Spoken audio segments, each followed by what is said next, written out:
ये भिखारियों की फौज इकट्ठा करना ये समाज को मजबूत करना नहीं है।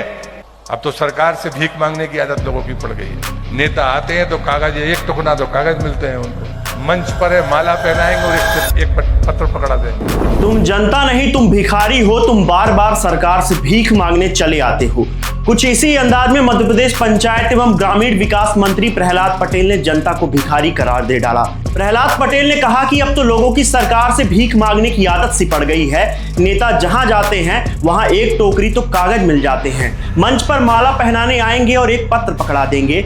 ये भिखारियों की फौज इकट्ठी करना यह समाज को मजबूत करना नहीं है। और इस तरह से भरे मंच पर मध्य प्रदेश पंचायत एवं ग्रामीण विकास मंत्री प्रहलाद पटेल ने जनता की मांग पत्रों को भीख करार दे दिया। लेकिन प्रहलाद पटेल अपने इस भाषण में कुछ भूल गए। मंत्री महोदय यह भूल गए कि उन्हीं भिखारियों के वोट से वह चुनाव जीतकर आज इस मंच पर खड़े हैं और अब वह जनता को भिखारी कह रहे हैं। प्रहलाद पटेल यह भूल गए कि इन्हीं भिखारियों के एक वोट ने इन्हें मंत्री बनाया। हाँ, यहाँ पर जनता की भी गलती है कि ऐसे नेताओं को अपना माई बाप समझकर उनसे अपनी तकलीफ सुनाने के लिए मंच पर चले आते हैं। दोस्तों, प्रहलाद पटेल कोई नए नवेले नेता नहीं है, बल्कि मध्य प्रदेश भाजपा के कद्दावर नेताओं में से एक हैं। लेकिन इनके मुंह से निकलने वाले इस शब्द को सुनकर आज सभी हैरान हैं। दरअसल मंत्री महोदय आज मध्य प्रदेश के राजगढ़ जिले के सुठालिया में वीरांगना रानी अवंतीबाई लोधी की प्रतिमा का अनावरण कार्यक्रम में बतौर मुख्य अतिथि पहुंचे थे। रानी अवंतीबाई की प्रतिमा का अनावरण से पहले लोधी समाज के लोगों ने नगर में चल समारोह निकाला। लोगों ने प्रहलाद पटेल के स्वागत में जेसीबी मशीन के माध्यम से पुष्प वर्षा भी की। अब वक्त आया जब मंत्री महोदय स्टेज पर चढ़कर जनता को संबोधित करने पहुंचे, लेकिन उन्होंने जनता की मांग पत्र को भीख करार दे दिया और जनता के समूह को भिखारियों की फौज बता दी। लेकिन मंत्री महोदय यह भूल गए कि जिस मंच पर चढ़कर और जिस माइक से वह बोल रहे हैं, असल में वह उसी जनता के पैसे से लगाया गया है जिन्हें वह भिखारी बोल रहे हैं। जब बात भीख की हो रही है तो चलिए एक नजर इस पर भी डालते हैं। मंत्री जी, आपको अपना माई बाप समझकर मांग पत्र देना भीख नहीं है, बल्कि भीख वह होती है जो 5 साल में एक बार आप जैसे नेता जनता की चौखट पर जाकर मांगते हैं। भीख वह होती है जब नेता जनता की चौखट पर नाक रगड़कर गिड़गिड़ाते हैं। भीख वह होती है जब दूसरे राज्य से बड़े बड़े नेताओं को बुलाकर उनसे वोट की भीख मंगवाई जाती है। भीख वह होती है जब चुनाव जीतने के बाद नेता 5 साल तक गायब हो जाते हैं और चुनाव के समय अचानक बड़े बड़े नेताओं को लेकर वोट की भीख मांगने पहुंच जाते हैं।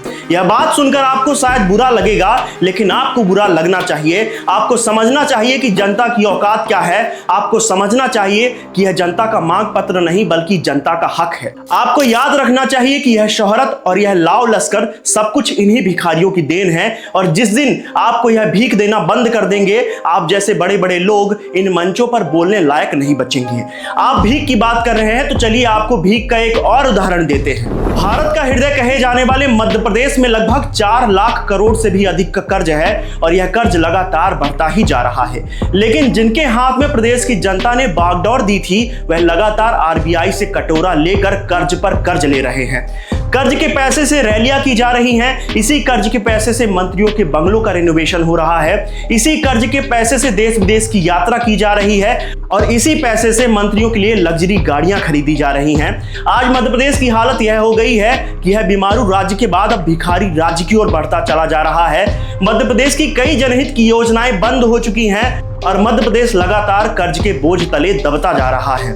इसी बीच सरकार ने 4 मार्च को 6000 करोड़ का कर्ज लेने का फैसला लिया है और आज हालत यह हो गई है कि मध्य प्रदेश में जन्म लेने वाले हर एक बच्चे पर 70,000 रुपए से अधिक का कर्ज है। दोस्तों, प्रहलाद पटेल की इस भाषण को लेकर आपकी क्या राय है, हमें नीचे कमेंट सेक्शन में जरूर बताएं। मेरा नाम है संजय और ऐसे ही तमाम अपडेट्स के लिए बने रहे चीखती आवाजें के साथ। तब तक के लिए धन्यवाद। इस समाज से लेने की जो आदत है, अब तो सरकार से भीख मांगने की आदत लोगों की पड़ गई है।